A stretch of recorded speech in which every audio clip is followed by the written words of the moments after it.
Hello and welcome to the Wednesday preview for another week. Unfortunately, James Broadhurst is MIA this week, but Hayden King back with you for another edition, and it's a big edition as well because we've got 4 heats of the WA Oaks, and then we'll add the cream on top with the final of the WA Derby. Some perplexing heats here last week, which threw up many questions, and we're going to have them answered on Saturday evening. We'll start off though with the first heat of the Oaks. Really looking forward to these heats, and for the large part they look very competitive.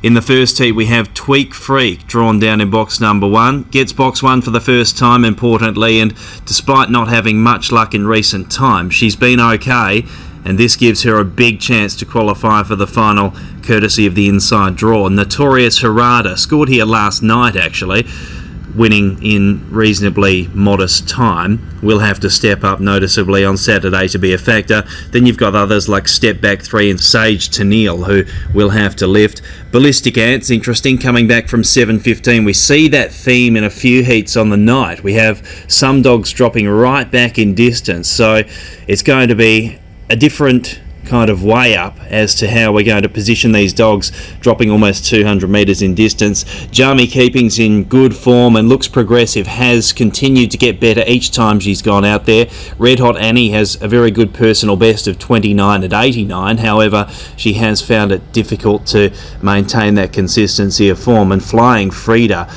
well, she's got some strength on her side. She was pounding to the line a couple of runs ago to just fail, and her form is very consistent, so she is ready to win.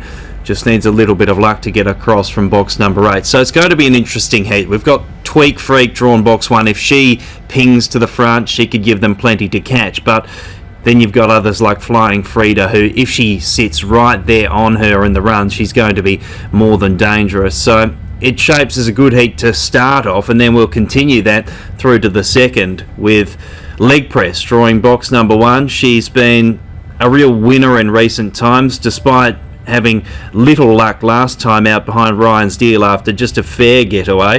Her form prior was excellent. She scored those 3 successive wins before heading up to Northam. All over Acacia probably needs a little bit to go her way, and then Weston Muffin, who's likely to be one of the outsiders, with Aquila, who likewise will need plenty to go her way in transit. Then Chloe Ant. This is another one of those dogs coming back from 715, so stamina will be coming to the fore late in the piece, and if she's there in the thick of it approaching the home turn, look out.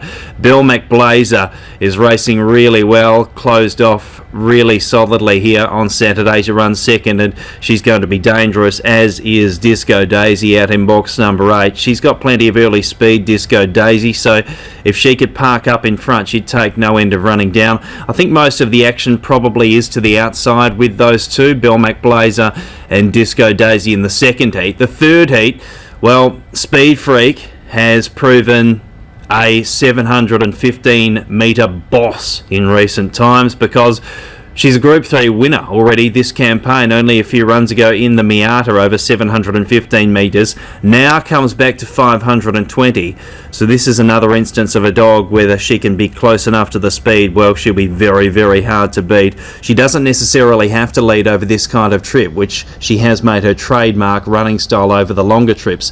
All Over Katie comes here to Cannington for the first time. Weston Blossom, she's just not herself when she can't lead. She just goes so much better when she can achieve the front, which she couldn't do last time, so you can sort of rule a line through that 5th and expect a much better performance, which we saw at each of her previous few runs before that, and she boasts a 29.79 personal best. Kanya Mia, drawn to her outside, has dipped on her form in recent starts, but that's partially due to lack of luck in running. She does have the vacant box to the outside of her to help. Elite Judan is going to be up against it here. 520 metres, Cannington. Previously she was doing her best work over 380 before transitioning to Northam. Weston Whistler last start winner, but this is harder. And Jubilee Keeping, it might become a little bit too much too soon, but she has shown sparks of promise there in her short career. In terms of the winner, I think it's probably between Weston Blossom and Speed Freak. It's just a case of how close Speed Freak can be to Weston Blossom, if that is to be the map. If Weston Blossom does find the front, we know she can carve out some sectionals, but Speed Freak is not a dog you would want to be right there with her heading into the back straight. That's the third heat, and we've got one more. This is the final heat of the WA Oaks, and the likely favourite is drawn out in box number 8. What a tremendous run she turned in last week when coming from off the pace, as is invariably her style, but we're going to go back and have a look at that replay now. She began just fairly rip and grace, but heading down to the post the first time, she began to finesse her way down to the rail, and eventually she found that prime piece of real estate that she loves, and heading into the back straight, she began her run and was peeling off many lengths from them, and eventually she got warm enough where she was looking very competitive approaching the home turn, and she was able to storm over the top late, and the further the race had gone on, the further she was going to win by. It was an outstanding performance, and there's every chance she'll be able to do the same again. She's drawn box number 8 this week. However, Shane Williams has got another one in box number 1 that's going to give her plenty to think about in Bronte Blazer, who, despite running 7th last time out, her prior form was excellent. She recorded 29.57 and 29.59 when scoring successive wins down there at Northam. Just had no luck last week here at Cannington. Forgive that. Gets box number 1 this week, and she's going to be very hard to beat. Speedy Willow is going to need luck. Stevie Manelli's actually going okay. She has an engine, this greyhound, and she just requires that bit of luck, considering she doesn't have the most early dash, though. She can go much better here, though, if she does receive that luck. Whatever Shorty has been tested over longer trips in the past, so you can see her being strong late. And then West on Willow, Pyroclasm and Rip and Grace toward the outside. Pyroclasm's one of the dogs that's done a lot of racing at Northam recently, and we haven't seen that Northam form stand up to be A tier in recent times. Could this be the change on Saturday? Well, we'll find out. Rip and Grace, as I've touched on, she looks very hard to beat. She just needs her wits about her early stages, because let's face it, she's not going to be the quickest into stride. She does need that little bit of luck getting down to the inside, but she almost takes luck out of the equation in the fact that she's got so much between the ears. She's a clever greyhound, and she's going to be very hard to beat if they're heading into the back straight, and let's say Bronte Blazer's in front.